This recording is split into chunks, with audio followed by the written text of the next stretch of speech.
मित्रांनो, आपल्याकडं आसाममध्ये प्रचंड पाऊस चालला आहे आणि या पावसामुळं आसाममध्ये फ्लड आला आहे. आसाममध्ये महापूर आला आहे आणि या महापुरामुळं प्रचंड जनजीवन विस्कळीत झाले. आसाममधले 4 जिल्हे याच्या प्रभावीखाली आलेले आहेत.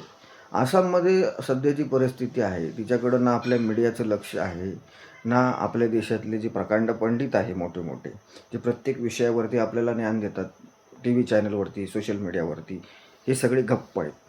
जे लोकं इराणच्या आयतुल्ला अली खमेनीसाठी भारतातून पैसे पाठवतात, दागदागिने, घरं विकून, त्या लोकांनी एकही रुपयाची मदत या गोष्टीवरती केलेली नाही आहे.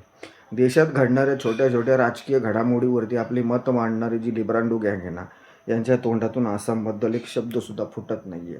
अत्यंत भयंकर परिस्थिती. ना हे लोकं मदत करत, ना सोशल मीडियावरती या गोष्टीबद्दल बोलत. दुसरीकडं जे ह्या कॉकरोच आंदोलनाच्या टायमाला कुवेत, बहरीन, UAE, सौदी इथून जे पिझ्झा, बर्गर पाठवणारी जी गँग आहे सगळी, ती गँगसुद्धा चूप आहे. यांनी एकही रुपयाची मदत या आसाममध्ये असलेल्या पूर परिस्थितीबद्दल केलेली नाही आहे. म्हणजे देशामध्ये सुरू असलेल्या प्रत्येक आंदोलनामध्ये छाती बडवून बोलणारी गँग सध्या जी भयंकर परिस्थिती आपल्या ईशान्य भारतामध्ये आलेली आहे, त्याबद्दल यांच्या तोंडातून चकार शब्दही निघत नाही आहे.